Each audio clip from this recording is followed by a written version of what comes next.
সহজ রসায়ন আমাদের সকলকে স্বাগত। আজকে আমরা অষ্টম শ্রেণীর প্রথম পর্যায়ক্রমিক মূল্যায়ন 2025 সালের বাংলা বিষয়ের সম্পূর্ণ উত্তর সহ দুটি নমুনা প্রশ্নপত্র সম্পর্কে আলোচনা করব। এই প্রশ্নপত্রের প্রশ্নোত্তরগুলো অবশ্যই তোমরা ভালোভাবে দেখে যাবে পরীক্ষার আগে। এর মধ্যে থেকে ম্যাক্সিমাম প্রশ্ন কিন্তু তোমরা পরীক্ষায় কমন পাবে। তো চলো দেখে নিই ক্লাস 8 এর ফার্স্ট ইউনিট টেস্ট 2025 বেঙ্গলি সাবজেক্টের এই কোশ্চেন পেপারের উত্তরগুলো। তো তোমাদের 30 নম্বরের পরীক্ষা হবে, সময় দেওয়া থাকবে 1 ঘন্টা। দেখো, প্রথম প্রশ্ন রয়েছে 1 নম্বর দাগে সঠিক উত্তরটি বেছে নিয়ে লেখো যে কোনো দুটি 1 × 2 = 2। একের দাগে মুরো সেনাপতি ও আরব সেনাপতি কি বিষয়ে গল্প করছিলেন? তাদের শৈশব, পূর্বপুরুষদের বীরত্ব, সেনাদের বীরত্ব না আতিথেয়তা? তো মুরো সেনাপতি আর আরব সেনাপতি যে বিষয়ে গল্প করছিলেন সেটা হচ্ছে তাদের পূর্বপুরুষদের বীরত্ব সম্পর্কে গল্প করছিলেন। 2 নম্বর দাগে রাজার প্রতি রাজার আচরণ, এটা কার উক্তি? অপশন দেওয়া আছে চন্দ্রগুপ্ত, পুরু, অ্যান্টিগোনাস না সেলুকাস? তো রাজার প্রতি রাজার আচরণ এটা হচ্ছে কে বলেছিলেন? পুরু বলেছিলেন। নেক্সট হচ্ছে 3 নম্বর দাগে কি বিচিত্র এই দেশ? বক্তা হলেন সেলুকাস, সেকেন্দার, চন্দ্রগুপ্ত না অ্যান্টিগোনাস? তো কি বিচিত্র এই দেশ, এটার বক্তা হচ্ছেন কে? সেকেন্দার। এরপর হচ্ছে 4 নম্বর প্রাণ ভয়ে দ্রুত বেগে পলায়ন করিতে লাগিলেন কে? মুরো সেনাপতি, আরব সেনাপতি, আরব সেনারা না মুরো জাতিরা? তো প্রাণ ভয়ে দ্রুত বেগে পলায়ন করিতে লাগিলেন, এখানে মুরো সেনাপতির কথা বলা হয়েছে। ঠিক আছে, পরের প্রশ্ন হচ্ছে 2 নম্বর দাগে যে কোনো দুটি প্রশ্নের অতি সংক্ষেপে উত্তর দাও। 1 × 2 = 2। 2-1 দাগে রাজহাঁসের ডিম আনার দায়িত্ব কে নিয়েছিলেন? তো পেলা রাজহাঁসের ডিম আনার দায়িত্ব নিয়েছিলেন। এরপর হচ্ছে চিঠি রচনায় মাইকেল মধুসূদন দত্ত দ্বিতীয় চিঠিটি কাকে লিখেছিলেন? তো গৌরদাস বসাককে তিনি দ্বিতীয় চিঠিটি লিখেছিলেন। 3 নম্বর উস শব্দে নোলার জল টানলো টেনিদা, টেনিদার এমন আচরণের কারণ কি? তো খাদ্য তালিকার কথা শুনে টেনিদা এরকম করেছিল। ঠিক আছে, 4 নম্বর ঈশ্বরকে ধন্যবাদ আমি জয়ী হয়েছি, কোন বোঝাপড়ায় জয়ী হয়ে লেখক ঈশ্বরকে ধন্যবাদ জানিয়েছেন? তো মেঘনাদ কবিকে শেষ করবে না কবি মেঘনাদকে শেষ করবে? ঠিক আছে, এই বিষয়ে তিনি বোঝাপড়ায় জয়ী হয়ে, ঠিক আছে, ঈশ্বরকে ধন্যবাদ দিয়েছিলেন। এরপরের প্রশ্ন 3 নম্বর দেখে নিচের যে কোনো দুটি প্রশ্নের উত্তর দেবো, নিজের ভাষা লিখতে হবে। ঠিক আছে, প্রশ্নের উত্তরগুলোকে। আর 2 × 2 প্রশ্নের মান দেওয়া আছে 2 নম্বর করে, দুটি প্রশ্নের জন্য এখানে 4 নম্বর। 3-1 প্রশ্ন বনভোজনের জায়গায় কিভাবে যাওয়া যায়? উত্তর লিখবে শ্যামবাজার থেকে মার্টিনের রেলে চেপে বাগুইহাটি ছাড়িয়ে আরও 4টি স্টেশনের পর নামতে হবে। স্টেশন থেকে মাইলখানেক হাঁটলে ক্যাবলার মামাবাড়ি। ওকে, সেখান থেকে আরও মিনিট 15 হাঁটলে বনভোজনের জন্য নির্দিষ্ট বাগানবাড়ি পাওয়া যাবে। 3-2 নম্বর আলেম শব্দের অর্থ কি? লেখককে কারা এক মস্ত আলেম ভেবেছিলেন? তো এখানে উত্তর লিখবে, দেখো, আলেম শব্দের অর্থ হলো সর্বজ্ঞ পণ্ডিত, অর্থাৎ যিনি সব কিছু জানেন। দেরাদুন এক্সপ্রেসের 3য় শ্রেণীর একটি কামরা দখল করে থাকা কাবুলিওয়ালা পাঠানরা লেখককে এক মস্ত আলেম ভেবেছিলেন। পরের প্রশ্ন 3 নম্বর তদ্বিষয়ে যথোপযুক্ত আনুকূল্য করিব, বক্তা কোন বিষয়ে কেন যথোপযুক্ত আনুকূল্য করার প্রতিশ্রুতি দিলেন? উত্তর লিখবে, দেখো, মুরো সেনাপতি যাতে নিরাপদে নিজ পক্ষের শিবিরে ফিরে যেতে পারে সে বিষয়ে আরব সেনাপতি যথোপযুক্ত আনুকূল্য করবেন। কেন করবেন? কারণ আরব জাতিরা অতিথির অনিষ্ট করার কথা কখনোই ভাবতে পারে না। 3-4 নম্বর গুপ্তচর কাকে গুপ্তচর আখ্যা দেওয়া হয়েছে? সে কি প্রকৃতই গুপ্তচর? তো দেখো, চন্দ্রগুপ্তকে গুপ্তচর আখ্যা দেওয়া হয়েছে। এখানে উত্তর লিখবে, না, চন্দ্রগুপ্ত প্রকৃত গুপ্তচর ছিলেন না। এরপরের প্রশ্ন হচ্ছে 4 নম্বর দাগে সঠিক উত্তরটি বেছে নিয়ে লেখো, যে কোনো দুটি লিখতে হবে। প্রশ্নের মান এখানে 1 নম্বর করে 1 × 2 = 2। এগুলো তোমাদের দেখো এবার কবিতা থেকে প্রশ্ন দেওয়া হচ্ছে। 1 নম্বর দাগে গাছরা জামা পরে থাকে হলুদ রঙের, কালো রঙের, সবুজ রঙের না নীল রঙের? তো গাছরা সবুজ রঙের জামা পরে থাকে, অর্থাৎ গাছের যে পাতা সবুজ সেটাকে এখানে বলা হচ্ছে সবুজ পাতার কথা। 2 নম্বর পরবাসী কবিতায় কবি ময়ূরকে আনন্দে নেচে উঠতে দেখেছেন নদীর কিনারে, টিলার ওপারে, তাঁবুর পাশে না পলাশের ঝোপে? তো পরবাসী কবিতায় কবি ময়ূরকে আনন্দে নেচে উঠতে দেখেছেন পলাশের ঝোপে। এরপর হচ্ছে দেখো 4-3 নম্বর তোতাই বাবুরা একটি সবুজ জামা চায় কারণ তার স্কুলে ওটাই নির্দিষ্ট পোশাক। ওকে, এরপর অপশন ক্ষয়ে রয়েছে সে চায় তার ডালে প্রজাপতি এসে বসুক আর তার কোলের ওপর নেমে আসুক 1, 2, 3টে লাল নীল ফুল।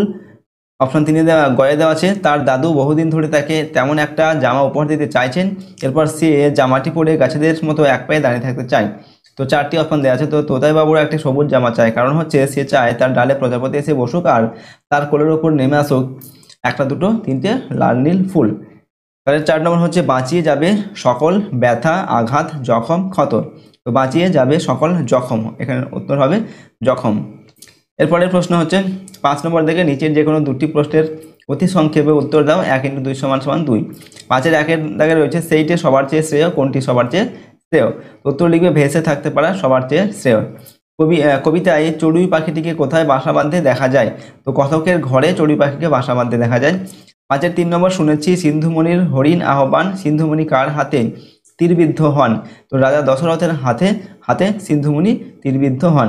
5-এর 4 নম্বর, এসব আমারই হবে একটি চড়ুই পাখি কবিতায় চড়ুই পাখিটি কি তার হবে বলে ভাবে? তো ঘর, জানালা, টেবিলের ফুলদানি এবং বই খাতা এই সবই চড়ুই পাখিটি তার নিজের হয়ে যাবে বলে ভাবে। পরের প্রশ্ন 6 নম্বর দাগে, নিচের যে কোনো দুটি প্রশ্নের উত্তর নিজের ভাষায় লেখো। 2 × 4 = 2। 6-এর 1-এর দাগে, সিন্ধুমণির হরিণ আহ্বান কবি কিভাবে শুনেছেন? তো সিন্ধুমণি তার অন্ধ পিতামাতার জন্য নদী থেকে জল আনতে গিয়েছিলেন। ওকে, দূর থেকে কলসিতে জল ভরা শব্দ শুনে রাজা দশরথ হরিণ জল খাচ্ছে বলে ভুল করেন। তিনি এ শব্দভেদী বাণ ছুঁড়ে সিন্ধুমণিকে হত্যা করেন।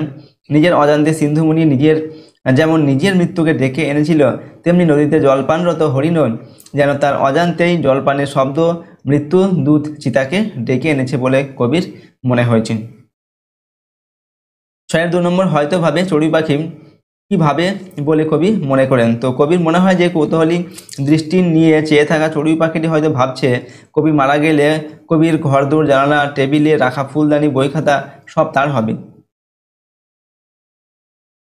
এরপর হচ্ছে দেখো 6-এর 3 নম্বর দেখে, ময়ূর মরেছে পণ্যে এই কথার অন্তর্নিহিত অর্থ কী? তো মানুষ সৌন্দর্যের পূজারী, আবার এই মানুষের লোভ অন্তহীন। মানুষের লোভের পরিণতিতে অপরূপ সুন্দর ময়ূরকে হত্যা করা হয়।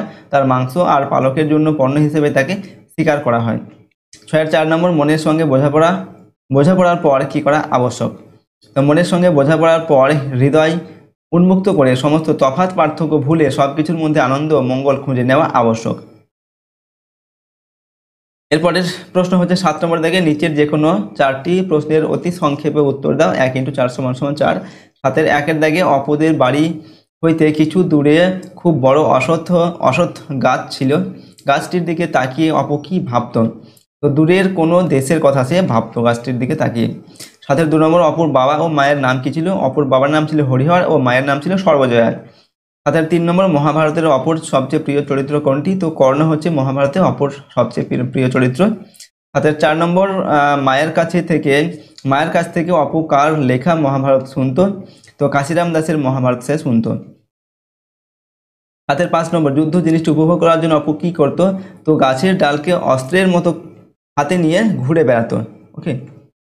7-এর 6 নম্বর, অপুদের বাড়ির পাশে কার ভিটা জঙ্গলে পরিণত হয়েছিল? তো নীলমণি রায়ের ভিটা জঙ্গলে পরিণত হয়েছিল। পরের প্রশ্ন 8 নম্বর দাগে, সঠিক উত্তরটি বেছে নিয়ে লেখো। যে কোনো 4টি লিখতে হবে। 1 × 4 = 4। 8-এর 1-এর দাগে, বিবেকানন্দ শব্দটিতে আছে 2টি মুক্তদল, 3টি রুদ্ধদল, 3টি মুক্তদল, 2টি রুদ্ধদল, 4টি মুক্তদল, 1টি রুদ্ধদল, 4টি রুদ্ধদল, 1টি মুক্তদল। তো বিবেকানন্দ এখানে কটি মুক্তদল আছে, কটি রুদ্ধদল আছে লিখতে হবে। এখানে 4টি আছে মুক্তদল, 1টি আছে রুদ্ধদল। ওকে। 8-এর 2 নম্বর, রাখিয়া থেকে রাইখা থেকে রেখে এখানে ঘটেছে ধ্বনি, মধ্য সরলভ, অন্ত সরলভ না অভিশ্রুতি? তো রাখিয়া থেকে রাইখা থেকে রেখে এটা হচ্ছে অভিশ্রুতির উদাহরণ।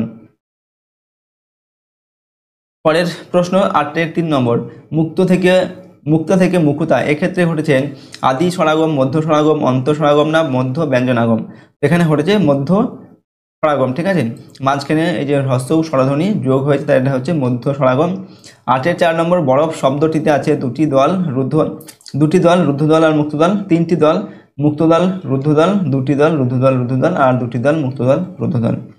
তো বরফ শব্দটিতে কটি দল আছে? 2টি দল রয়েছে, ব আর রফ। ঠিক আছে, তো এখানে 2টি দল রয়েছে, একটা মুক্তদল রয়েছে, একটা রুদ্ধদল রয়েছে। ঠিক আছে, প্রথমটা হচ্ছে মুক্তদল, তারপরটা রুদ্ধদল। এরপর দেখো পরের প্রশ্ন 8-এর 5 নম্বর, স্কুল থেকে স্কুল এখানে যে নিয়মে ধ্বনি পরিবর্তন ঘটেছে তা হলো আদি স্বরাগম, অন্ত ব্যঞ্জনাগম, অপিনিহিতি, স্বরসঙ্গতি। তো এটা হচ্ছে আমাদের আদি স্বরাগমের উদাহরণ। ঠিক আছে, এখানে প্রথমেই স্বরধ্বনির আগমন হয়েছে, হ্রস্ব স্বরধ্বনির আগমন হয়েছে, তাই এটা হচ্ছে আদি স্বরাগম। 9 নম্বর দেখে, নিচের যে কোনো 6টি প্রশ্নের উত্তর দেবে। 1 × 6 = 6। 9-এর আগে সমীভবন কাকে বলে? উদাহরণ দেওয়া। দেখো, যুক্ত বা বিযুক্ত ব্যঞ্জন ধ্বনি পরস্পরের প্রভাবে সম ব্যঞ্জনে পরিণত হলে তাকে সমীভবন বলে। ঠিক আছে, যেমন হচ্ছে চন্দন থেকে চন্দন। নয়ের 2 নম্বর রুদ্ধ দল কাকে বলে, উদাহরণ দাও। তো যে দলের শেষে ব্যঞ্জন ধ্বনি থাকে তাকে রুদ্ধ দল বলে, যেমন চক চক, ঠিক আছে, চক চক। এখানে দুটোতেই কিন্তু এটা দুটোই হচ্ছে রুদ্ধ দল, ঠিক আছে, এর শেষে কোনো কিন্তু স্বরধ্বনি নেই, শেষে ব্যঞ্জন ধ্বনি রয়েছে, তাই এগুলো হচ্ছে রুদ্ধ দল। 3 নম্বর গৃহযোগী ভিক পায় না এই প্রবাদটি ব্যবহার করে একটি বাক্য রচনা করো। তো শ্যামল এত পরোপকারী মানুষ অথচ পাড়ার লোক তাকে কোনো সম্মানই দেয় না, একেই বলে গৃহযোগী ভিক পায় না, ঠিক আছে। এরপর অপিনিহিতি কাকে বলে, উদাহরণ দাও। তো শব্দের মধ্যে হ্রস্ব বা হ্রস্বধ্বনি থাকলে তা যখন নির্দিষ্ট স্থানের আগেই উচ্চারিত হয় তখন তাকে অপিনিহিতি বলে, যেমন হচ্ছে কোরিয়া থেকে কইরা, এখানে যে হ্রস্বই স্বরধ্বনিটা কিন্তু আগে উচ্চারণ হচ্ছে, তার জন্য এটা হচ্ছে অপিনিহিতি। 9-এর 5 নম্বর ব্যাকরণের দল শব্দটির অর্থ কি। তো ব্যাকরণের দল শব্দের অর্থ হচ্ছে অক্ষর।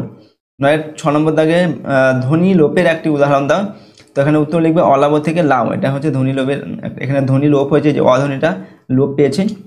নেক্সট 9-এর 7 নম্বর দাগে প্রবাদটিকে সার্থক বাক্যে প্রয়োগ করো, এক হাতে তালি বাজে না।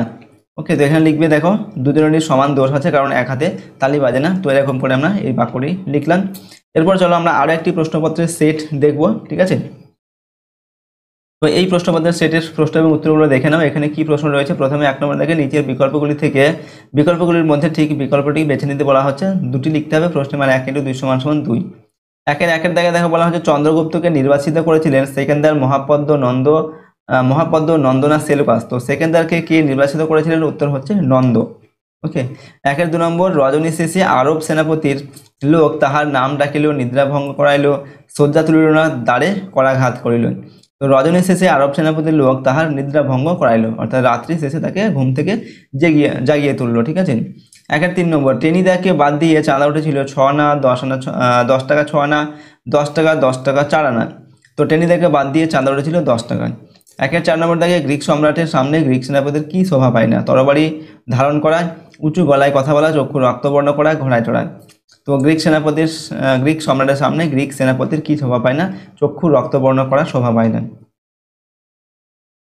পরের প্রশ্ন 2 নম্বর দাগে খুব সংক্ষেপে নিচের দুটি প্রশ্নের উত্তর দাও। প্রশ্নে মানে 1 নম্বর করে 1 × 2 = 2। 2-এর 1-এর দাগে আমাদের জাতীয় ধর্ম এই, আরব সেনাপতি কোন জাতীয় ধর্মের কথা বলতে চেয়েছেন।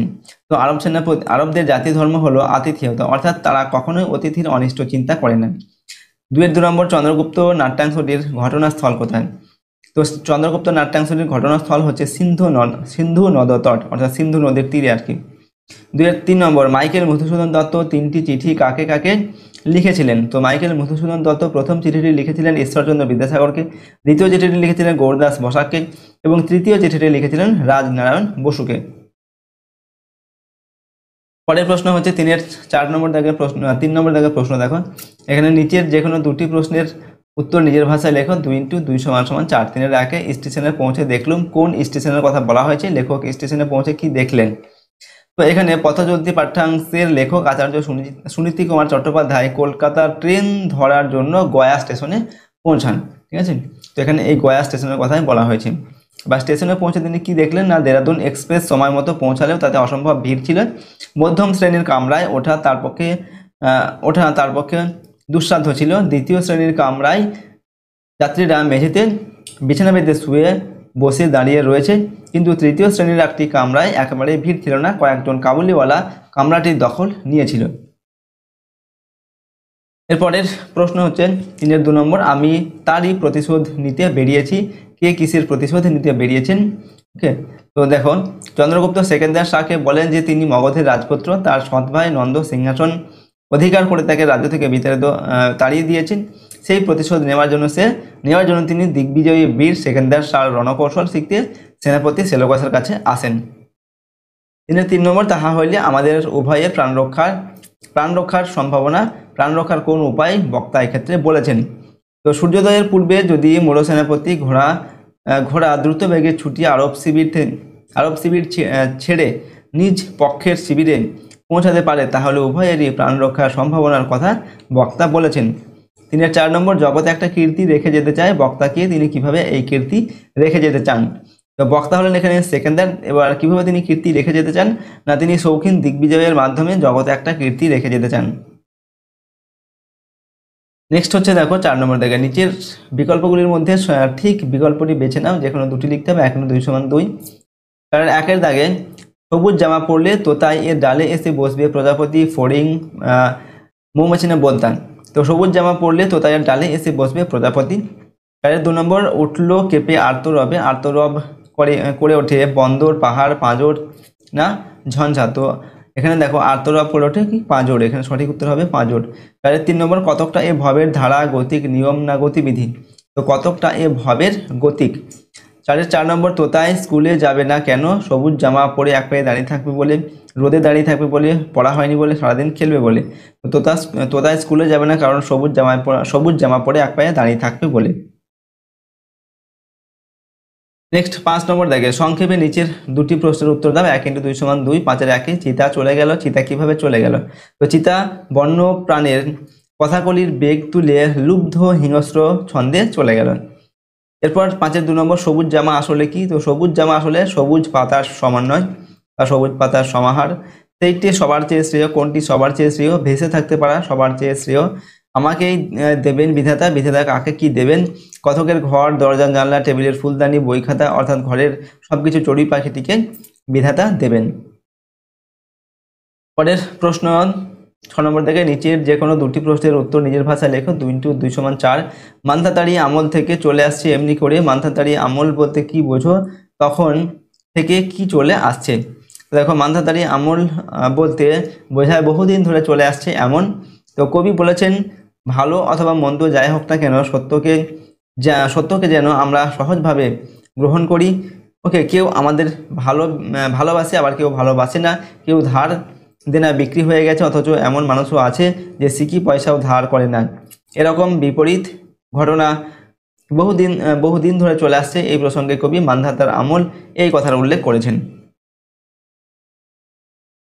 পরের প্রশ্ন হচ্ছে 4-এর পর দেখো 6-এর 2 নম্বর দেখো প্রশ্ন, তেমন করে হাত বাড়ালে সুখ পাওয়া যায় অনেকখানি। উদ্ধৃতিটির নিহিতার্থ স্পষ্ট করো। তো সুখ বস্তুর মধ্যে থাকে না, থাকে উপলব্ধির মধ্যে। কিন্তু পার্থিব বস্তু না পাওয়ার বেদনা আমাদের মন খারাপ করে দেয়। তাই দরকার সামর্থ্যের সঙ্গে চাহিদার সামঞ্জস্য বিধান, তাহলে জীবনে সহজেই সুখী হওয়া যায়।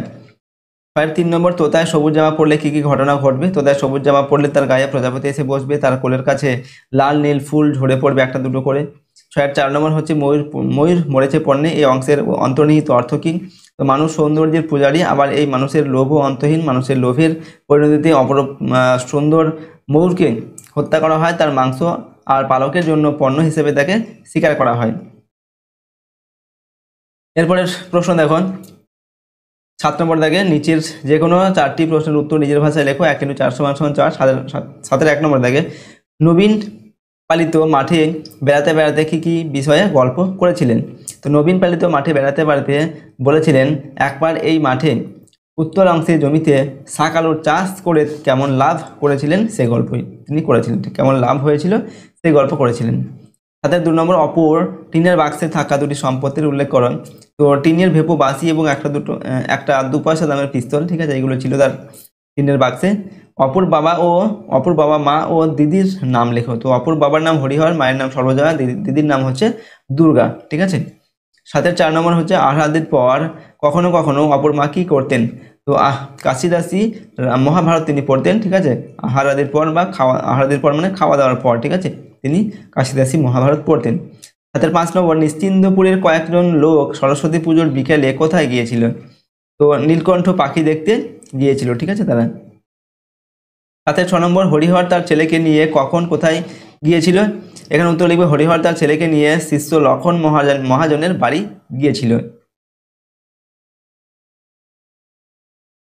8 নম্বর দাগে নিচের বিকল্পগুলির মধ্যে ঠিক বিকল্পটি বেছে নাও। 1 × 4 = 4। এখানে 8-এর 1-এর দাগে চন্দ্রবন্দনা দলের সংখ্যা হচ্ছে 5টি, 4টি, 3টি না 2টি। তো চন্দ্রবন্দনা এখানে দলের সংখ্যা কটি? দলের সংখ্যা হচ্ছে 5টি। চন্দ্রবন্দনা 5টা দল রয়েছে। 8-এর 2 নম্বর, ইঞ্চ থেকে ইঞ্চি এক্ষেত্রে ঘটেছে মধ্য সরলভ, স্বরসঙ্গতি, অন্তঃসরলভ আর হচ্ছে অন্তঃস্বরাগম। তো ইঞ্চ থেকে ইঞ্চি এখানে কি হয়েছে? অন্তঃস্বরাগম হয়েছে, শেষে এখানে স্বরধ্বনির আগমন হয়েছে। এবার 8-এর 3 নম্বর হচ্ছে কর্ম থেকে করম হলো আদি স্বরাগমের উদাহরণ, মধ্য স্বরাগমের উদাহরণ, অন্তঃস্বরাগমের উদাহরণ না ব্যঞ্জনাগমের উদাহরণ। তো দেখো এখানে কর্ম থেকে করম, এখানে মধ্য স্বরাগমের উদাহরণ, মাঝখানে স্বরধ্বনির আগমন হয়েছে। 8-এর 4 নম্বর, ব্যাকরণে দল শব্দের অর্থ অক্ষর, পাপড়ি, জনতার বর্ণ সমষ্টি। তো ব্যাকরণে দল শব্দের অর্থ হচ্ছে অক্ষর। এরপরের প্রশ্ন 9 নম্বর থেকে নিচের প্রশ্নগুলির সংক্ষেপে উত্তর দাও। 1 × 6 = 6, 9-এর 1-এর দাগে দল বিশ্লেষণ করে রুদ্ধদল ও মুক্ত দলের সংখ্যা নির্ণয় করো। নবেন্দু আর হচ্ছে আশ্চর্য। তো নবেন্দু হবে ন, বেন্দু, এখানে দুটি মুক্ত দল রয়েছে আর একটি রুদ্ধ দল রয়েছে, ঠিক আছে। বেন এটা হচ্ছে রুদ্ধ দল, আর ন আর দু এটা হচ্ছে, এই দুটো হচ্ছে রুদ্ধ দল, সরি এই দুটো হচ্ছে মুক্ত দল। ওকে, আর এরপরে হচ্ছে আশ্চর্য, তো কি হবে আস চর জো, এখানে দুটি রুদ্ধ দল রয়েছে, আস আর চর এই দুটি রুদ্ধ দল, আর জ এটা হচ্ছে মুক্ত দল। 9-এর 2 নম্বর, ধ্বনি লোপ কাকে বলে, উদাহরণ দাও। তো উচ্চারণের সুবিধার্থে শব্দস্থিত স্বরধ্বনি ও স্বরধ্বনি বা ব্যঞ্জন ধ্বনির লোপ পাওয়ার প্রক্রিয়াকে ধ্বনি লোপ বলে, যেমন হচ্ছে গামছা থেকে গামছা। 9-এর 3 নম্বর, প্রগত সমীভবনের একটি উদাহরণ দাও। উত্তর লিখবে চন্দন থেকে চন্দন, এটা হচ্ছে প্রগত সমীভবনের উদাহরণ। 9-এর 4 নম্বর, দল বিশ্লেষণ করতে হবে এখানেও। সর্বাধিক এটাকে, তো সর্বাধিক হবে স্বর বা ধিক, ঠিক আছে। এখানে যে স্বর আর ধিক এই দুটো হচ্ছে রুদ্ধ দল, আর বা এটা হচ্ছে মুক্ত দল। 9-এর 5 নম্বর, পূর্ণ স্বর ও অর্ধ স্বর কি। তো পূর্ণ স্বর হচ্ছে কোনো দলে দুটি স্বরধ্বনির যোগ ঘটলে পূর্ণভাবে উচ্চারিত প্রথমটিকে পূর্ণ স্বর বলে। আর অর্ধ স্বর হচ্ছে পাশাপাশি অবস্থিত দুটি শব্দ মৌলিক স্বরধ্বনির দ্বিতীয়টি যদি স্পষ্টভাবে উচ্চারিত না হয় তবে তাকে অর্ধ স্বর বলে। 9-এর 6 নম্বর, ঘর পোড়া গরু সিঁদুরে মেঘ দেখলে ভয় পায়, এই প্রবাদটিকে বাক্যে ব্যবহার করে একটি বাক্য রচনা করো। তো ঘর পোড়া গরু সিঁদুরে মেঘ দেখলে ভয় পায়, এর মানে হচ্ছে কি পূর্ব অভিজ্ঞতার নিরিখে আশঙ্কা করা। বাক্য লিখছি দেখো, আমরা একবার ব্যবসা করতে গিয়ে ঝাড় খেয়েছি বা লস হয়েছে, ঠিক আছে, আর ব্যবসা করতে যাচ্ছি না, যেন ঘর পোড়া গরু সিঁদুরে মেঘ দেখলে ভয় পায়। তো এরকম বাক্য লিখলাম। এছাড়া তোমরা অন্য যে কোনো বাক্য কিন্তু লিখতে পারো। তো দেখো এই ভিডিওতে আমরা তোমাদের ক্লাস 7-এর ফার্স্ট ইউনিট টেস্টের জন্য বাংলা বিষয়ের দুটি কোশ্চেন পেপারের আমরা এখানে সম্পূর্ণ উত্তর কিন্তু আলোচনা করলাম। এখানে যে প্রশ্ন এবং উত্তরগুলো সম্পর্কে আলোচনা করা হলো, এই প্রশ্নোত্তরগুলো অবশ্যই তোমরা ভালোভাবে কিন্তু প্র্যাকটিস করবে। এর মধ্যে থেকে অধিকাংশ প্রশ্ন তোমরা পরীক্ষা দেখবে কমন পাবে। আর যদি আমাদের চ্যানেল নতুন হয়ে থাকে অবশ্যই চ্যানেলটিকে সাবস্ক্রাইব করবে এবং বেল আইকনে প্রেস করে অল অপশনটিকে সিলেক্ট করবে। ভিডিওটিতে অবশ্যই লাইক করবে, ভিডিওটিকে বন্ধু-বান্ধবের সঙ্গে শেয়ার করবে, ঠিক আছে। কমেন্ট বক্সে অবশ্যই নিজেদের মতামত লিখে জানাবে। তো চলো আজকে আমরা ভিডিওটিকে এখানে শেষ করছি। সম্পূর্ণ ভিডিওটি দেখার জন্য অসংখ্য ধন্যবাদ।